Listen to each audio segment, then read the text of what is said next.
Hai sahabat Elsinta, setiap tanggal 30 Juli dunia memperingati Hari Anti Perdagangan Orang Sedunia atau World Day Against Trafficking in Person. Tahun ini, United Nations Office of Drugs and Crime atau UNODC mengangkat tema Trap Behind the Scam yang mengingatkan kita bahwa perdagangan orang kini tidak lagi identik dengan penculikan atau perekrutan tenaga kerja ilegal. Di era digital, para pelaku memanfaatkan media sosial, aplikasi percakapan, situs lowongan kerja hingga berbagai tawaran yang tampak legal dan menjanjikan. Korbannya pun semakin beragam, mulai dari pencari kerja, mahasiswa hingga masyarakat yang memiliki literasi digital cukup baik. Lalu bagaimana mengenali modus tersebut dan apa yang dilakukan pemerintah untuk mencegahnya? Serta bagaimana pendampingan terhadap korban dan seperti apa pengalaman mereka yang pernah menjadi korban perdagangan orang atau human trafficking. Untuk membahasnya, kami hadirkan 3 narasumber untuk Anda dalam Talk Highlight Radio Elsinta kali ini, yaitu Woro Srihastuti Sulistianingrum, STMIDS, Deputi Bidang Koordinasi Peningkatan Kualitas Keluarga dan Kependudukan Kemenko PMK, dan narasumber yang kedua, Tri L. Harisantoso, Direktur Eksekutif Yayasan Integritas Justitia Madani Indonesia atau IJMI. Dan narasumber yang ketiga, last but not least, Denny, seorang penyintas TPPO, Tindak Pidana Perdagangan Orang.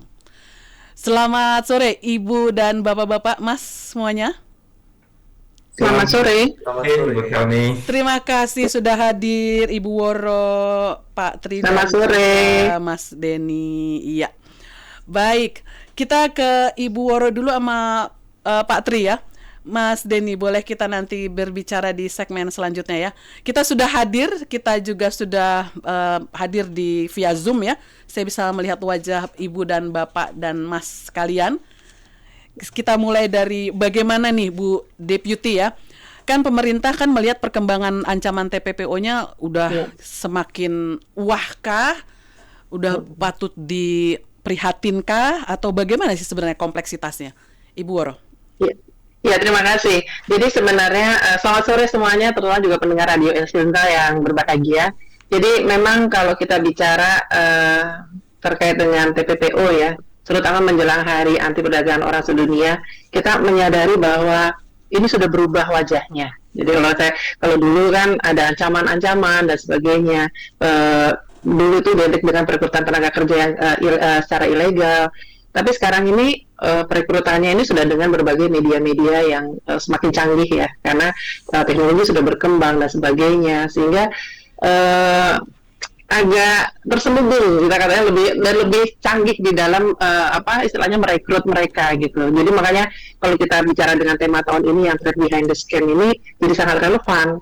Jadi kalau kita lihat korban yang ini tidak hanya kehilangan pekerjaannya, tidak kehilangan uangnya juga, tapi mereka juga kehilangan kebebasannya, mereka kehilangan hak asasinya, bahkan juga keselamatan dirinya, karena kalau kita lihat mungkin kita bisa mengatakan mereka sebagai korban, tetapi mungkin dari pihak lain mereka malah bisa dianggap sebagai pelaku kejahatan.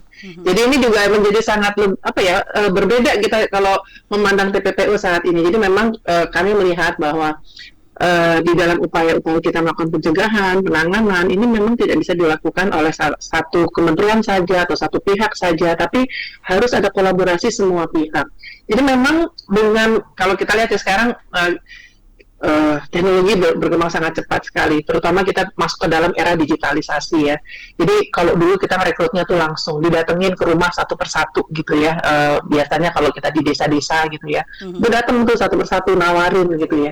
Tapi sekarang sudah nggak perlu lagi kita bertatap muka untuk melakukan perekrutan itu, tapi memanfaatkan media-media yang ada, misalnya media sosial, aplikasi percakapan, bahkan platform-platform digital itu juga bahkan menawarkan apa? Menawarkan pekerjaannya dan juga sangat menarik ya. Menariknya karena apa? Oh, diiming-imingnya dengan gaji yang tinggi. Oh, mereka bisa bekerja di luar negeri. Bahkan pekerjaan-pekerjaan ditawarkan itu pekerjaan yang menurut kita wajar-wajar saja, seperti menjadi customer service, operator digital. Kan itu kan wajar gitu ya. Jadi eh, sebegitu canggihnya sekarang ini proses perekrutannya yang membuat kita kadang-kadang tidak sadar bahwa kita mulai terjebak di dalam proses tersebut gitu. Jadi memang kalau kita lihat dari data yang kami himpun sendiri, memang ada pergeseran modus ya secara signifikan. Modus membujuknya ini semakin tinggi. Jadi kita nggak lagi memaksa gitu ya. Tidak ada lagi yang namanya paksaan-paksaan gitu. Tidak ada. Tapi membujuk itu meningkat menjadi 150% gitu ya. Dan proses-proses perekrutannya pun sekarang juga dilakukannya melalui ya media-media sosial yang kita ada di situ, seperti contohnya Facebook, Instagram, TikTok, X, atau mungkin jaringan pertemanan. Jadi memang menggunakan media yang di mana kita berada gitu, di mana kita ada di situ gitu. Jadi sangat sulit ya saya katakan untuk kita mendeteksinya itu. Akan kita bisa deteksi kalau mereka sudah jadi korban. Ini yang selalu menjadi istilahnya kesulitan kita gitu, karena sangat umum sekali, tawaran-tawaran itu sangat banyak sekali kalau kita lihat di berbagai media. Nah ini artinya memang bahkan banyak juga korban yang direkrut untuk bekerja di online scam center di luar negeri gitu, dan itu sangat luar biasa, dan ini sangat masif sekali untuk ke sana gitu. Jadi memang kembali lagi saya ingin menekankan di sini bahwa ancaman TPPO atau tindak pidana perdagangan orang saat ini bukan hanya persoalan migrasi tenaga kerja gitu ya, tetapi ini menjadi tantangan kita terkait tantangan keamanan digital kita. Ini yang tentu menjadi perhatian kita semua, bagaimana kita juga harus bijak, kita harus lebih cerdas lagi pada saat kita berdigital gitu ya. Karena ini yang seringkali terselubung, yang sulit sekali kita deteksi, dan artinya pelindungan kita harus makin kuat kepada masyarakat. Jadi ini yang kalau kami lihat perkembangannya saat ini ya Mbak ya, jadi sudah lagi tidak modus yang sederhana gitu, yang membujuknya yang kita datengin satu persatu, bahkan kalau perlu modusnya kita lebih advance gitu ya Bu ya? Lebih advance sekarang ini, nah itu yang perlu kita cermati. Oke, speaking of modusnya lebih advance, ada Pak Tri di sini. Beliau adalah Direktur Eksekutif Yayasan Integritas Justisia Madani Indonesia atau IJMI. Seperti apa nih pengalaman IJMI mendampingi korban? Apakah pola dan modusnya ini benar-benar advance yang membuat Pak Tri dan teman-teman sendiri gitu kan agak sedikit mendapatkan tantangan lah begitu? Bagaimana Pak Tri? Baik, terima kasih Ibu Telni dan selamat sore para pendengar Elsinta. Saya akan menambahkan apa yang tadi sudah disampaikan oleh Ibu Woro. Benar sekali bahwa modus-modus perekrutan makin kreatif menggunakan teknologi yang makin mudah menjangkau calon korban yang berada di seluruh wilayah Indonesia, baik di pedalaman ataupun di perkotaan, karena seperti kita tahu masyarakat Indonesia semuanya sudah terhubung dengan internet. Jadi itu yang kemudian dipakai oleh para recruiter untuk menjangkau kelompok-kelompok tertentu yang menjadi target mereka. Namun demikian sebenarnya ini tidak menghilangkan modus yang tradisional. Jadi modus yang dilakukan dari rumah ke rumah, kemudian menggunakan tetangga atau teman untuk memberikan informasi adanya lowongan pekerjaan dengan gaji tinggi di negara lain, pola tradisional masih ada, namun memang perkembangannya lebih ke arah pola-pola digital. Dan seperti yang tadi disampaikan oleh Ibu Woro, kreativitasnya juga makin beragam. Bukan hanya menawarkan pekerjaan, tetapi ada juga yang menawarkan program magang, kemudian ada juga program G2G seperti itu, dan yang membuat banyak masyarakat Indonesia terjebak itu prosesnya dilakukan sedemikian rupa sehingga menyerupai proses rekrutmen yang sebenarnya. Nanti rekan-rekan Elsinta dan juga Ibu Tani bisa mendengar lebih detail dari penyintas yang kami dampingi. Contoh yang dialami waktu itu untuk menjadi operator ataupun tenaga admin, ada tes untuk mengetik dengan 10 jari, dan itu harus direkam kemudian dikirimkan kepada recruiter gitu ya. Nah, proses seperti ini sebenarnya menyerupai sesuatu yang kita alami dalam kehidupan sehari-hari saat mencari pekerjaan. Kemudian ditanyakan apakah mempunyai paspor, Tapi ada satu hal lain yang mungkin belum banyak diketahui ya oleh warga Indonesia, bahwa bekerja di luar negeri itu sebenarnya memerlukan visa kerja. Nah, karena memang si rekruter ini biasanya cerdas memanfaatkan kondisi ekonomi ataupun kondisi psikososial dari calon korban, itu biasanya mereka mendekati mereka yang memang benar-benar dalam kondisi ekonomi sulit, kemudian perlu pekerjaan secara urgent gitu, sehingga korban itu tidak memikirkan hal-hal yang lebih luas, misalnya tadi perlunya visa gitu ya. Jadi ketika ditawarkan yang penting kamu punya paspor, nanti segala dokumen yang lain kami bantu siapkan, itu calon korban sudah percaya gitu ya, apalagi dengan tes-tes yang menyerupai proses rekrutmen yang sebenarnya. Nah, ini yang saya rasa harus diinformasikan kepada masyarakat luas di Indonesia supaya tidak mudah terjebak dengan hal-hal yang too good to be true gitu ya. Misalnya ditawarkan gaji yang sangat besar, tapi requirement-nya kok mudah sekali gitu ya, dan semuanya difasilitasi oleh recruiter tersebut.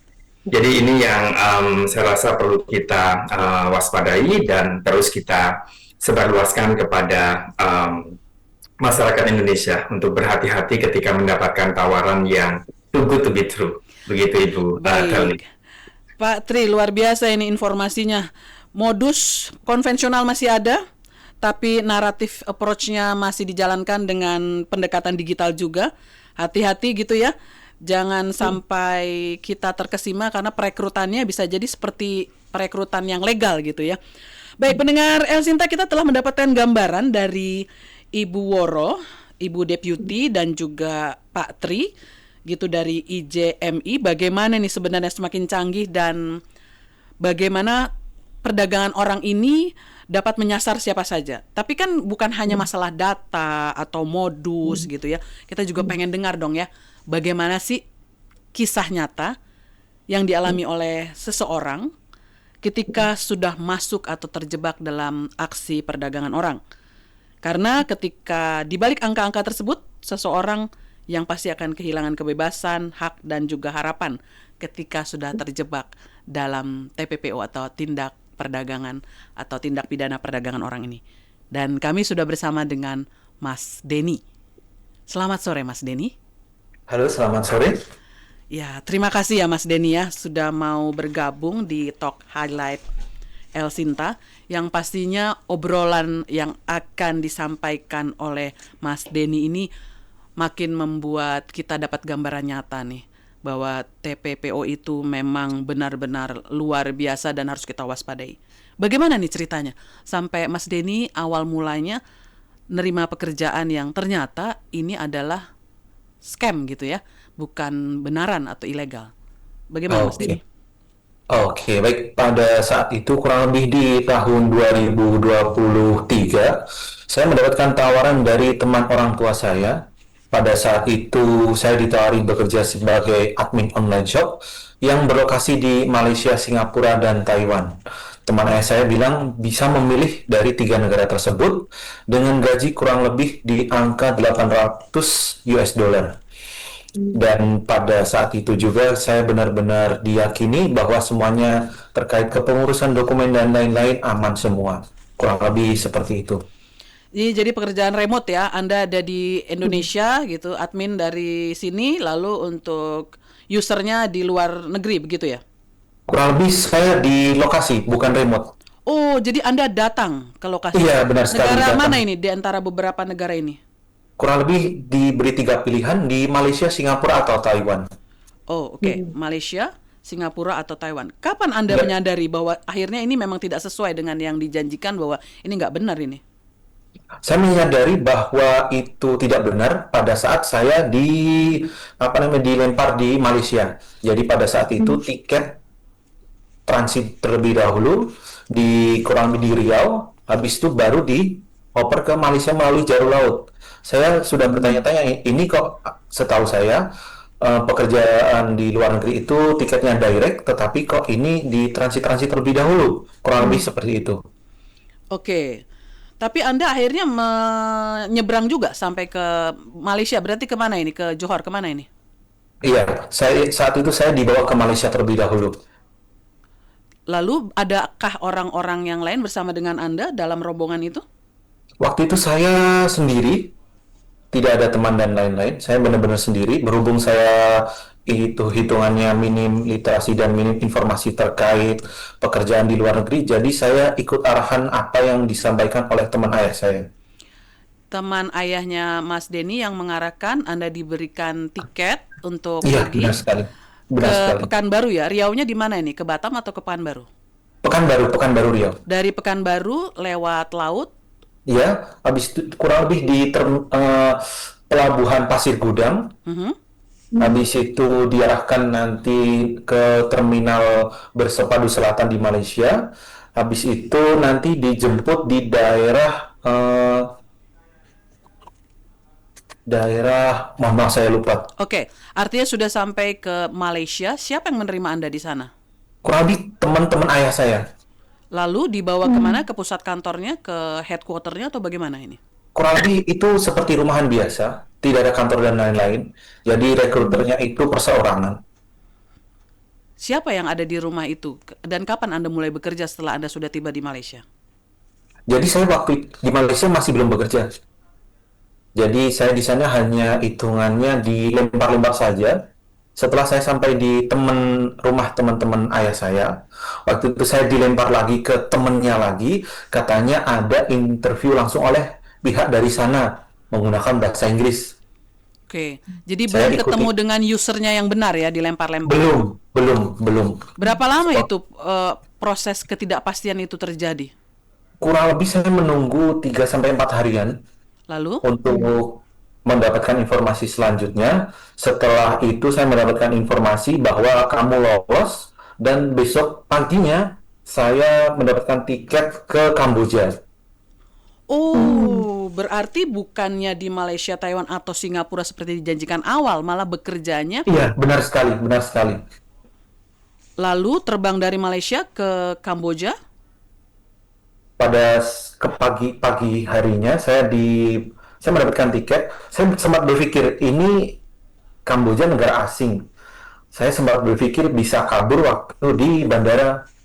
Tetapi pihak dari teman-temannya saya, teman-teman ayah saya dan penanggung jawabnya itu mengantar sampai gate bandara. Jadi saya tidak bisa kabur setelah sampai di sana.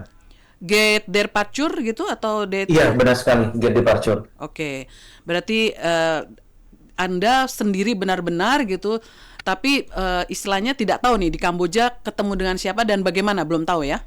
Belum tahu, saya cuma diberi arahan nanti sesampainya di Kamboja ada nama atas nama saya sendiri, itu orang yang jemput, udah gitu aja. Lalu setelah itu apa yang terjadi, Mas Denny? Setelah sampai di sana, saya memang benar ada nama saya, nama lengkap saya dijemput. Setelah saya sampai di sana, itu saya benar-benar merasa aneh ya. Hitungannya negara kecil dengan kondisi yang di bawah Indonesia, dan saya tidak tahu apa-apa, saya hanya bisa mengikuti arahan dari sopirnya tadi. Kurang lebih setelah sampai di sana, saya dibawa ke 3 provinsi dalam waktu 1 hari 1 malam. Pindah-pindah begitu ya?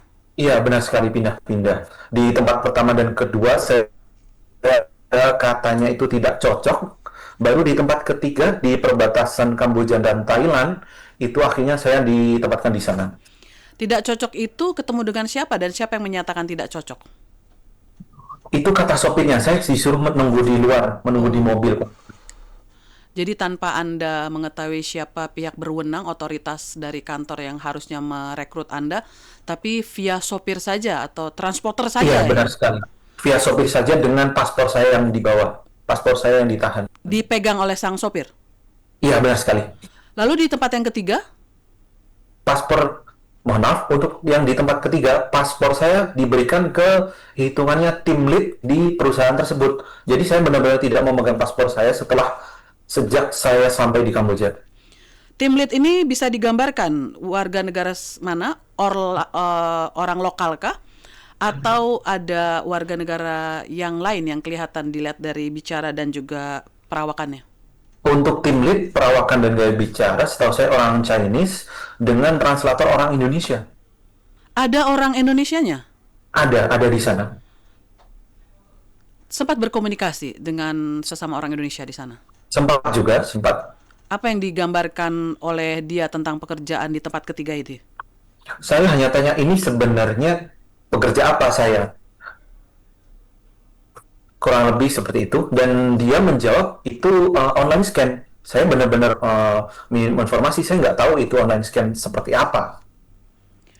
Dibilang online scam, padahal dari awal Anda mendaftar untuk online shop gitu lah, kurang lebih ya? Iya, admin online shop Iya. awalnya. Oke, lalu apa yang terjadi? Anda sempat bekerja juga atau bagaimana? Iya, saya sempat bekerja, kurang lebih saya di sana bekerja 1,5 bulan, dan sayangnya saya tidak mendapatkan gaji. Saya di sana juga tidak ada kontrak kerja secara resmi, kurang lebih seperti itu.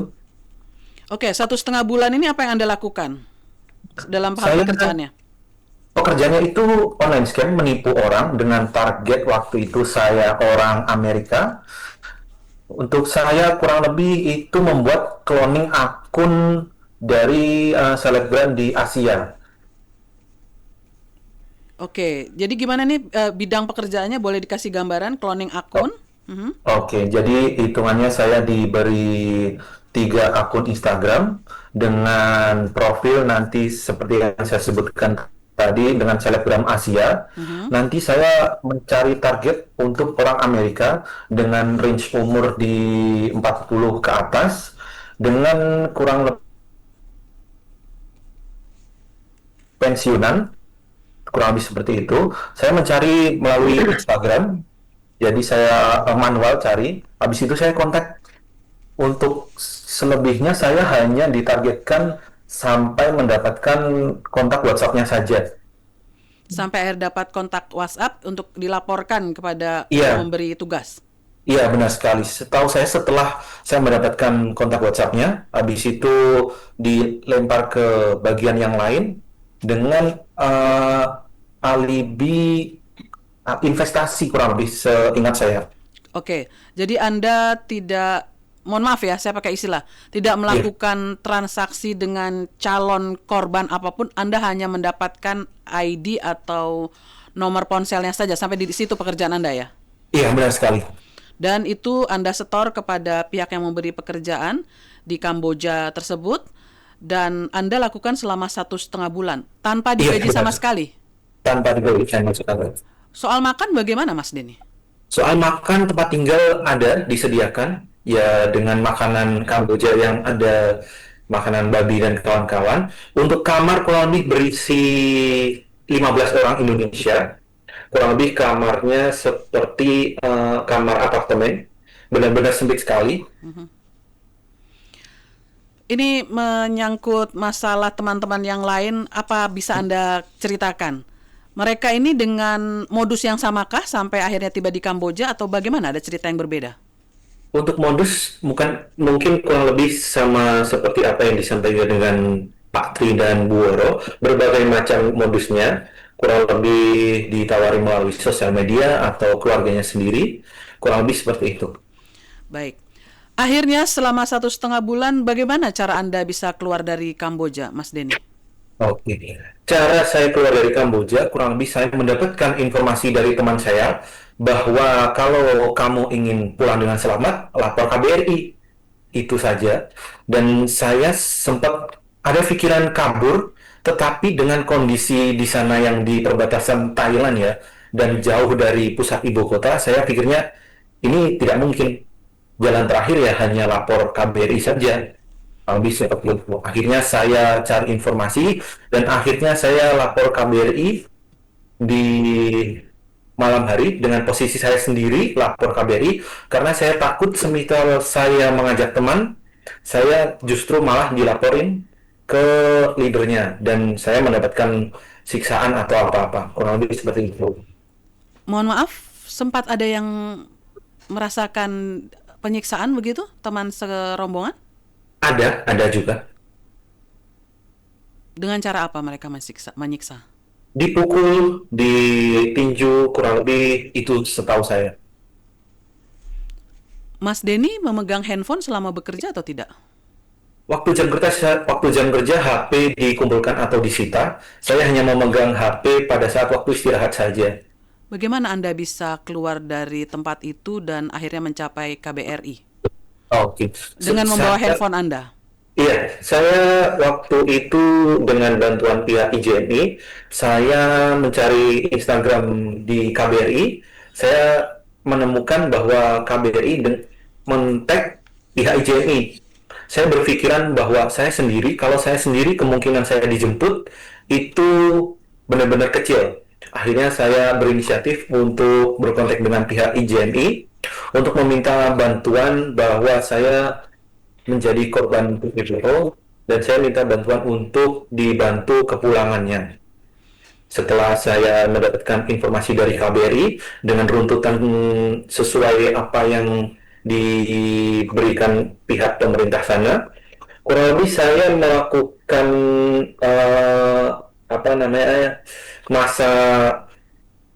masa mohon maaf masa penyelamatan saya kurang lebih di jam 3 sore, selesai di jam 10 malam.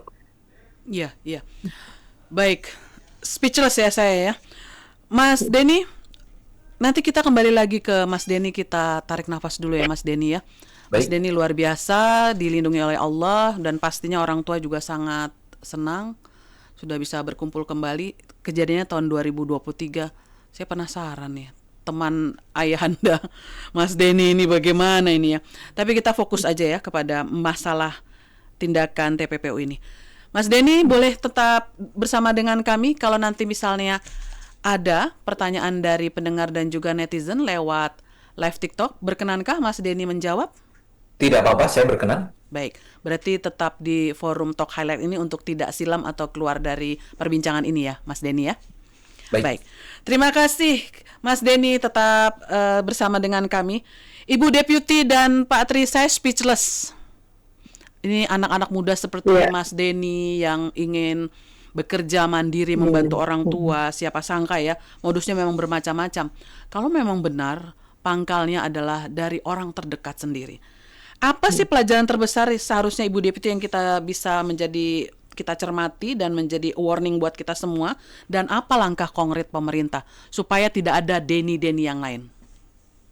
Ya, jadi turut prihatin ya kami ya dengan apa yang terjadi kepada Mas Denny ini, dan ini menjadi pembelajaran bagi kita semua ya. Artinya tidak hanya pemerintah tapi juga kepada masyarakat yang mendengarkan melalui El Sinta ini, menurut saya jadi bisa belajar bahwa tidak selalu orang yang dekat kita itu merupakan orang yang aman buat kita. Ini juga menjadi pembelajaran bagi kita. Artinya kita sendiri sebagai apalagi anak muda ya tadi ya, harus membekali diri dengan berbagai informasi dan harus semakin cerdas untuk bisa mengelaborasi berbagai informasi-informasi yang diperoleh gitu. Jadi yang pertama, kita jangan selalu langsung percaya terhadap informasi yang kita terima. Siapapun, mau dari manapun, mau kita bicara dari media sosial dan sebagainya, itu harus kita benar-benar check and recheck. Itu yang paling benar-benar. Dan banyak saluran-saluran untuk bisa mencari informasi itu apakah benar dan tidak gitu ya. Kalau misalnya ada tawaran pekerjaan, tentu kita kan akan bertanya dulu, ini pekerjaannya di mana nih, perusahaannya apa nih gitu ya. Mungkin kita bisa cek perusahaannya benar apa tidak. Kalaupun tadi misalnya teman gitu kan, saya tidak tahu apakah sudah diinformasikan ya pekerjaannya dan perusahaannya, mungkin bisa kita cek dulu perusahaannya seperti apa dan sebagainya. Jadi ini yang pertama adalah kita tidak kalau sebaiknya ya menurut saya jangan langsung percaya terhadap berbagai macam tawaran-tawaran yang apalagi menjanjikan gaji yang tinggi gitu. Tapi persyaratannya sangat minim. Tadi disampaikan oleh Pak Tri juga ya, Pak dari ICMI ya, bahwa kita tahu bahwa kalau kita bekerja itu kan pasti harus pakai visa kerja ya. Mau tidak mau kita harus mengurus itu gitu. Dan mau tidak mau itu kita harus punya dulu gitu. Nah sekarang kalau misalnya tadi disampaikan bahwa semuanya sudah diurus, kita harus cek benar-benar. Coba tunjukkan visa kerja kita mana nih gitu. Kita harus lihat gitu. Jangan cuma percaya. oh sudah gitu. Jangan cuma percaya omongan orang, oh ini sudah kami uruskan. Tapi kita lihat dulu benar wujudnya. Ini yang paling penting. Jadi kembali lagi memang pertama jangan cepat percaya, cek kembali lagi benar-benar, dan artinya juga kalau tadi Mas Dini mendapat dari teman, tapi juga banyak yang juga misalnya mendapatkan dari media ya. Artinya kita harus menguatkan literasi digital kita, kemampuan berpikir kritis kita, supaya kita bisa mengenali informasi ini benar apa tidak. Gitu. Jadi ini yang pertama. Yang kedua, verifikasi kembali. Kita punya saluran-saluran. Kita punya Kementerian Pelindungan Pekerja Migran Indonesia. Saya yakin di sana juga banyak informasi-informasi untuk pengecekan misalnya lapangan-lapangan kerja di luar negeri yang memang sudah tervalidasi, memang aman dan sebagainya. Jadi ini yang harusnya kita lakukan. Artinya pada saat kita sudah menerima informasi, cek tadi kepada apakah itu nanti kita bicara kepada KP2MI-nya atau kita bicara di Kementerian Tenaga Kerja. Ya itu yang nanti kita coba lihat. Atau mungkin Kementerian Luar Negeri kalau memang ini pekerjaannya di luar negeri gitu ya. Banyak informasi yang sebenarnya sudah diberikan atau sudah disediakan oleh pemerintah terkait dengan lapangan-lapangan kerja atau lowongan-lowongan kerja yang memang kita bisa katakan bahwa itu benar gitu, dan itu benar-benar valid dan itu aman gitu ya. Jadi ini artinya kita mencari pada sumber-sumber yang kredibel gitu. Kemudian juga pada saat kemudian ada tawaran-tawaran itu ya, tawaran yang jangan kita kemudian memutuskan sendiri. Bisa jadi kita perlu diskusi juga. Kalau tadi adalah teman ayah ya, mungkin kita bisa bicara juga artinya dengan keluarga. Yakinkan dulu dengan ayahnya. Saya nggak tahu Mas Dini sudah pernah mendiskusikan ini juga, atau sebelum berangkat juga sudah mendiskusikan atau seperti apa gitu, atau mungkin belajar dari teman-teman yang lainnya. Ini yang tentu juga perlu kita lakukan. Jadi tidak spontan kemudian kita langsung iya nih tawarannya menarik, langsung kita ini kan. Jadi ini 3 hal yang harusnya bisa kita lakukan untuk memastikan jangan sampai kita terjebak. Nah, tentunya pemerintah apa tadi disampaikan ya, apa langkah konkret pemerintah untuk pencegahan dan sinergi dengan kementerian dan lembaga, Ibu, supaya tidak ada korban-korban seperti ini? Nah, ini yang ingin kami sampaikan. Saat ini kami ini sekarang kan kita sudah punya gugus tugas untuk pencegahan penanganan tindak pidana perdagangan orang. Ini yang sedang kita perkuat, gugus tugas ini, untuk kita bekerja secara koordinatif. Karena kan ini sifatnya tidak single ya, artinya multi sektor yang terlibat di dalamnya. Nah, ini kita sedang lakukan pembaruan terhadap Perpres gugus tugas TPPO ini supaya melibatkan berbagai institusi-institusi kelembagaan yang memang bisa kita ajak kerjasama di dalam upaya pencegahan itu. Itu yang kita lakukan. Pertama adalah yang pembaruan itu. Yang kedua, kita buatkan rencana-rencana aksi kita. Rencana aksi untuk masing-masing kementerian lembaga ini apa yang harus kita lakukan untuk pencegahannya. Termasuk memperkuat upaya pencegahan dan penanganan berbasis victim center approach. Jadi penanganannya tidak hanya fokus pada penindakan pelaku, tapi juga memastikan korban itu memperoleh perlindungan, termasuk layanan kesehatannya, rehabilitasinya, pendampingan hukumnya, dan juga pemenuhan hak-haknya. Ini yang dilakukan dengan memastikan dari rencana aksi ini, aksi-aksi dari setiap pihak-pihak tadi. Terus kemudian juga menyusun National Referral Mechanism. Jadi ini pencegahan penanganan supaya korban di Indonesia itu punya standar yang sama di dalam penanganannya. Jadi misalnya kalau korban ini diselamatkan oleh kepolisian, itu ada alurnya. Dirujuk ke layanan kesehatannya mana, pendampingan psikologisnya seperti apa, dan bantuan hukumnya. Jadi ini yang kita lakukan, termasuk satu data.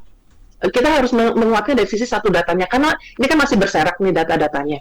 Kalau kita punya satu data, ini penanganannya bisa lebih kuat lagi. Baik. Dan pencegahannya juga bisa lebih kuat. Itu yang bisa kami sampaikan. Baik, Ibu Woro. Ini sudah ada pendengar dan juga netizen yang berkomentar dan bertanya lewat TikTok. Salah satunya adalah, apakah tidak ada penyelidikan kepada instansi atau organisasi tertentu yang menjadi sumber perdagangan tenaga kerja seperti itu ya? Dan juga ini ada pertanyaan dari Pak Dinar di Depok. Teman saya kerja di Biro Tenaga Kerja dan prioritas ke Jepang dengan pelajaran bahasa Jepang selama 7 bulan dan biaya ditanggung dulu oleh perusahaan, lalu pembayarannya akan dibalikan kalau sudah dapat gaji. Ini ada indikasi penipuan perdagangan atau tidak ya, Ibu dan Bapak? Dari Pak Dinar di Depok. Mungkin begini, lihat modus ya. Nanti saya akan kembali lagi ke Denny ya. Mas Denny, Pak Tri modus dan juga bagaimana penanganan pemulihan yang selama ini ditangani oleh teman-teman di IJM ini. Tadi Ibu Woro mengatakan bahwa bagaimana victim atau korban ini juga harus dipastikan gitu pemulihannya. Pengalamannya IJMI sendiri seperti apa? Mas Denny, traumanya berapa lama tuh Mas Denny pemulihannya? Kurang lebih saya trauma percaya kepada orang ya hitungannya kurang lebih ada 1 tahunan sampai sekarang mungkin ada tapi tidak separah tidak separah. Dalam bentuk seperti apa ini? Anda ketemu orang males hanya berkurung mager di rumah saja atau mohon maaf ya kalau perempuan mungkin nangis, stres, depresi. Sorry ya saya tanya lebih detail nggak apa-apa? Kalau dari saya pribadi mungkin hanya percaya kepada orang sih itu saja apalagi terkait terkait info peluang pekerjaan itu yang paling penting sih. Jadi Anda benar-benar sementara waktu itu dalam masa itu kapok kayaknya udah nyari kerjaan udah takut banget gitu ya? Iya, benar sekali, benar sekali. Oke, traumanya seperti itu. Anda mengurung diri hanya di rumah saja? Iya, saya waktu itu hanya di rumah saja. Oke, baik. Pak Tri, bagaimana pengalaman teman-teman di IJM ini? Untuk para penyintas ini dukungannya seperti apa ini? Proses pemulihan penyintas memang seringkali membutuhkan waktu yang panjang karena kepulangan ke rumah atau ke negara asal bukanlah akhir dari perjalanan pemulihan. Jadi di Yayasan IJMI kami memandang bahwa pemulihan penyintas adalah proses jangka panjang yang bertujuan untuk mencapai restorasi. Jadi bukan sekedar pemulangan. Dan dalam pendekatan Yayasan IJMI, restorasi itu dimaksudkan adalah kondisi ketika seorang penyintas mampu berfungsi secara baik di masyarakat dengan tingkat kerentanan yang rendah terhadap risiko menjadi korban kembali atau reviktimisasi. Artinya, penyintas tidak hanya selamat dari situasi eksploitasi, tetapi juga memiliki kemampuan dukungan dan juga ketahanan untuk menjalani kehidupan yang aman, mandiri, dan juga bermartabat. Nah, untuk menilai apakah seseorang penyintas telah mencapai pemulihan yang optimal, IJMI melihat 6 komponen utama. Yang pertama, keamanannya, Ibu. Apakah penyintas telah terbebas dari ancaman, terbebas dari intimidasi, atau risiko eksploitasi kembali. Kemudian yang kedua adalah perlindungan hukum. Apakah hak-hak penyintas telah terpenuhi dan mereka memiliki akses terhadap keadilan. Dan kami di Yayasan IJMI memberikan pendampingan hukum kepada penyintas yang ingin melaporkan kasusnya, sehingga kasus tersebut bisa diproses dan pelaku kejahatan bisa dibawa ke pengadilan dan juga mendapatkan hukuman yang seharusnya mereka dapatkan karena tindak kejahatan yang mereka lakukan. Ya. Kemudian poin ketiga ada kesehatan mental juga, Ibu, karena ini sangat penting. Tadi kita mendengar dari Mas Denny ya, trauma bisa sampai setahun, kemudian bentuk atau macam traumanya bisa macam-macam. Mungkin melihat orang yang mirip dengan recruiter, mirip dengan seorang manajer di tempat kerjanya yang sebelumnya. Maka kita memulai dari awal itu adalah memastikan kesejahteraan atau kesehatan mentalnya. Kemudian tentu saja dukungan sosial, ini poin yang penting juga. Apakah itu dari keluarga, dari sesama penyintas, dari komunitas yang mereka bentuk setelah mereka kembali dari negara lain dan menghadapi masalah yang sama saat itu. Kemudian kami juga memberikan pemberdayaan ekonomi dan juga pendidikan supaya penyintas memiliki akses terhadap pekerjaan, keterampilan, dan juga pendidikan atau sumber penghidupan yang berkelanjutan. Untuk Mas Denny ini kami dampingi, kami arahkan ke mitra-mitra kami juga, mitra Yayasan IJMI yang bisa menampung Mas Denny dengan keahliannya untuk bisa menjadi karyawan di tempat kerjanya yang sekarang. Dan tentu saja yang sangat penting juga kesejahteraan fisik. Apakah kondisi kesehatan penyintas telah pulih dan kebutuhan medisnya sudah terpenuhi. Tadi Ibu Woro menyebutkan adanya referral mechanism yang harus kita bangun di gugus tugas TPPO di Indonesia itu terdiri dari kementerian dan lembaga yang masing-masing mempunyai peran yang sangat penting untuk memastikan terjadinya restorasi bagi para penyintas atau korban TPPO. Baik, terima kasih Pak Tri. Balik lagi ke Mas Denny. Mas Denny, sempat ada ancaman nggak setelah Anda berhasil kembali lagi ke tanah air dan dengan paspor yang masih tertinggal ditahan oleh mereka ya di sana ya? Mohon maaf, untuk paspor dengan nggak tahu ya, mungkin rezeki atau izin dari Allah. Waktu saya dijemput pihak KBRI itu, sebenarnya setelah apa yang saya mention tadi, dari sore sampai jam 10 malam, itu benar-benar diskusinya alot sekali. Dari perusahaan tidak mau melepaskan saya, karena hitungannya perusahaan kan membeli saya, hitungannya seperti itu.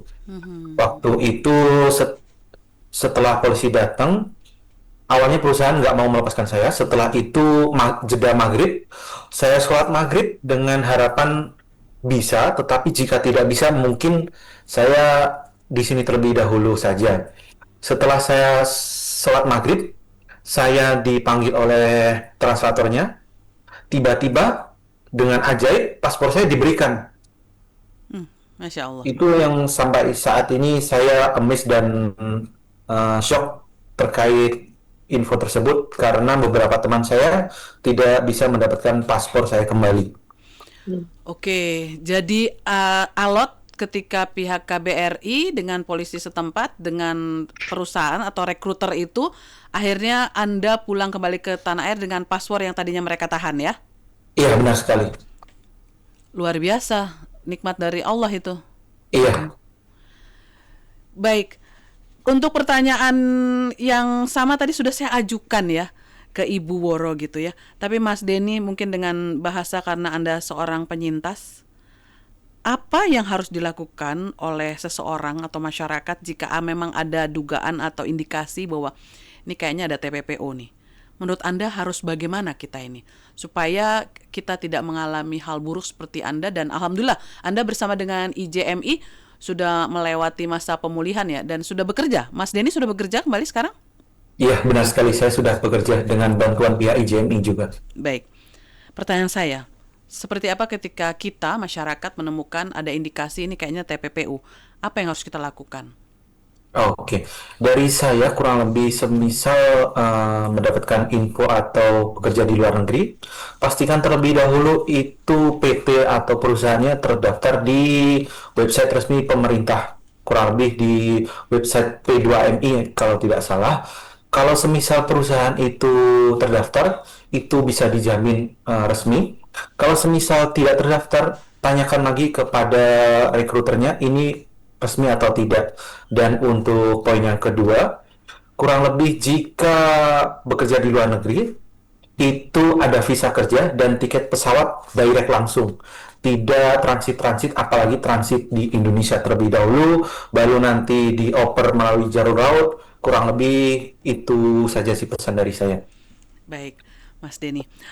Ibu Woro, dalam momentum Hari Anti Perdagangan Orang Sedunia ini kan tentunya pemerintah dengan tupoksi di kementerian di tempat Anda bekerja sebagai deputy ini adalah harapan kita negara hadir ya, agar tidak ada deni-deni yang lain atau hal-hal yang sangat merugikan masyarakat. Ini kan di Indonesia ada yang menganggap susah cari kerja Bu ya. Jadi ke luar negeri itu kan ada harapan Bu. Bukan sekedar kita karena kemaruk ya Bu, pengen dapat gaji besar gitu ya, tapi ada yang menjanjikan. Kalau tadi katanya Mas Denny $800 gitu kan dapat gajinya gitu kan. Sesuatu kan buat kita yang belum mendapatkan kerjaan di Indonesia ini. Bagaimana negara hadir Ibu? Nih mumpung momentum ya Hari Anti Perdagangan Orang Sedunia, agar masyarakat Indonesia tahu bahwa dengan temanya sampai semua bebas, dan ini benar-benar dipastikan ya. Masih banyak mungkin deni-deni yang lain yang masih di sana yang perlu kita selamatkan, Ibu. Ya. Jadi pertama tentunya kita kan tadi sudah disampaikan juga oleh Pak Tri juga bahwa kita sedang menguatkan tentang gugus tugas itu. Karena ini semua merupakan satu upaya kita untuk memastikan kerja lintas sektor dalam hal pencegahan maupun penanganannya itu bisa berjalan dengan baik. Itu yang pertama yang kita lakukan. Yang kedua tentunya tadi saya mengatakan penting kita melakukan edukasi edukasi. Jadi ini literasi digital, literasi terkait bagaimana kita menyikapi terhadap berbagai tawaran-tawaran itu terus dilakukan. Maka kita punya Kementerian P2MI tadi yang disampaikan oleh Mas Denny ya tentang P2MI. Itu sebenarnya berbagai informasi-informasi mengenai lowongan kerja luar negeri dan sebagainya itu sebenarnya bisa kita dapatkan di situ. Jadi ini yang sebenarnya kita dorong. KP2MI pun juga sudah melakukan berbagai macam upaya-upaya melalui pelatihan-pelatihan dan sebagainya untuk mereka yang mau bekerja ke luar negeri, karena memang arah pemerintah ke depan ini adalah mereka yang bekerja itu adalah pekerjaan yang lebih istilahnya terdidik ya, kita katakan sebagai yang terdidik gitu ya. Artinya yang lebih qualified lagi. Karena kita tahu bahwa banyak sekali kebutuhan-kebutuhan tenaga kerja di luar negeri, itu benar sekali. Terutama misalnya kita bicara misalnya Jepang, negara yang sudah aging, Korea, negara yang sudah aging. Mereka butuh untuk tenaga-tenaga kerja seperti untuk caregiver dan sebagainya. Nah ini peluang kerja itu sebenarnya memang tidak mesti harus di Indonesia, tapi ada di luar negeri. Tapi gunakanlah tadi jalur-jalur resmi yang sudah disiapkan oleh pemerintah. Informasinya sudah disediakan. Jadi ini yang kalau kami melihatnya literasi, tidak hanya literasi digital, tapi juga informasi-informasi ini memang nanti kita sebarkan kepada semuanya. Dan juga yang penting juga adalah tadi data ya. Data itu menjadi satu hal yang penting sekali untuk kita bisa melakukan upaya-upaya apakah pencegahan maupun penanganan itu secara terpadu. Datanya sendiri-sendiri ini menjadi sulit. Makanya kami sekarang sedang menyiapkan satu data terpadu terkait dengan TPPO ini supaya terintegrasi semuanya, tidak jalan-jalan sendiri-sendiri. Yang berikutnya adalah memperkuat kapasitas aparat dan penyedia layanan. Ini yang juga menjadi satu hal yang penting. Jadi kalau ada korban misalnya tadi, bagaimana penanganannya supaya baik dan seterusnya. IJMI sudah melakukan hal tersebut, tapi tentunya ini kan pemerintah juga harus hadir untuk memastikan mereka-mereka yang korban ini juga bisa mendapatkan layanan-layanan. Tadi juga sampai menyampaikan IJMI juga melakukan pemberdayaan juga. Nah ini juga yang juga dilakukan, KP2 ini juga misalnya ini juga melakukan upaya pemberdayaan, bahkan pemberdayaannya kepada keluarga. Jadi karena ini kan bicara mau bekerja ke luar negeri ini kan juga ada kaitannya dengan kondisi keluarganya. Yang ditinggalkan di Indonesia. Yang ditinggalkan di Indonesia. Artinya kita juga melakukan pemberdayaan terhadap keluarga-keluarga yang ditinggalkan di Indonesia ini gitu. Dan itu juga dilakukan, pemerintah melakukan itu juga.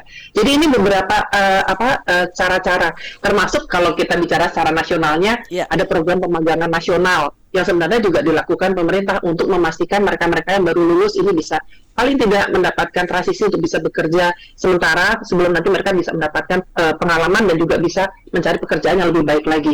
Ini hanya contoh-contoh bagaimana negara hadir untuk memastikan hal tersebut. Itu Mbak, terima kasih. Baik, Ibu.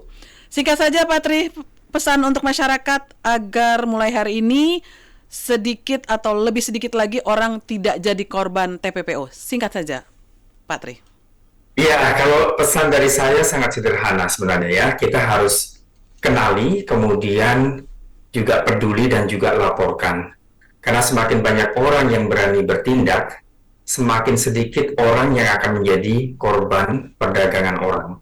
Dan ketika kita melapor, maka para pelaku itu akan dibawa ke ranah hukum dan kemudian mendapatkan hukuman yang setimpal. Itu akan menimbulkan efek jera bagi para rekruter.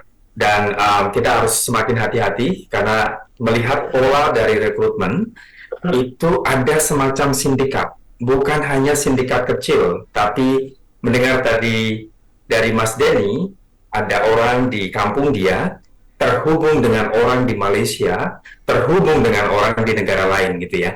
Jadi ini yang saya ingin tekankan, kenali ya pola rekrutmennya, kemudian peduli dan juga laporkan apabila ada kejanggalan yang kita hadapi ketika ada rekrutmen yang kurang meyakinkan.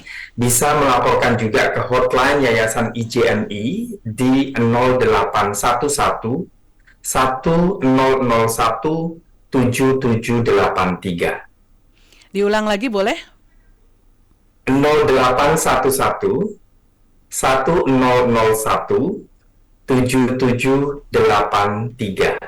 Baik, terima kasih Pak Tri. Boleh sedikit, Silakan, Bu Bu. Tony sekalian. Saya hanya juga ingin mengingatkan karena tadi ada informasi yang bisa diakses kalau terjadi ya, atau melihat atau mendengar gitu ya. Ini juga kita bisa melakukan juga call center Polri ini 110 atau juga ke SAPA 129 di Kementerian PPPA. Ini bisa nanti menjadi saluran kalau misalnya ada informasi terkait dengan terjadinya TPPO, itu bisa disampaikan ke melalui call center tersebut. Itu Bu Ani, terima kasih.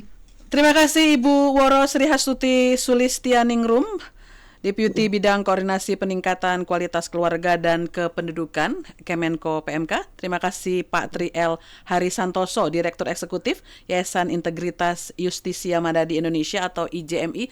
Dan pastinya terima kasih kepada Mas Denny yang sudah berbagi cerita, walaupun ini adalah cerita duka.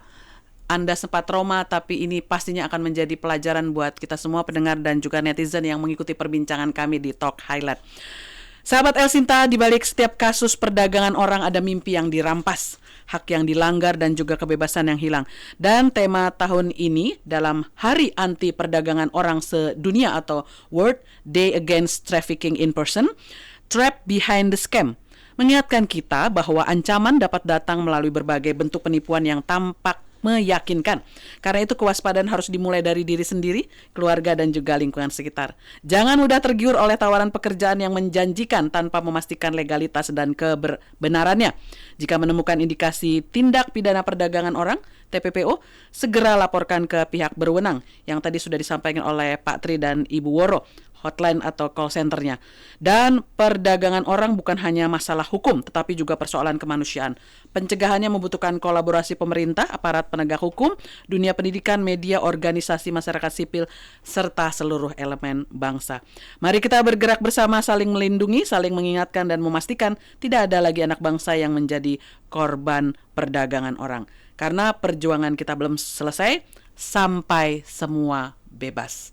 Saya Telni Rusmitantri menutup Talk Highlight Radio El Sinta pada hari ini. Terima kasih kepada seluruh narasumber dan sampai jumpa.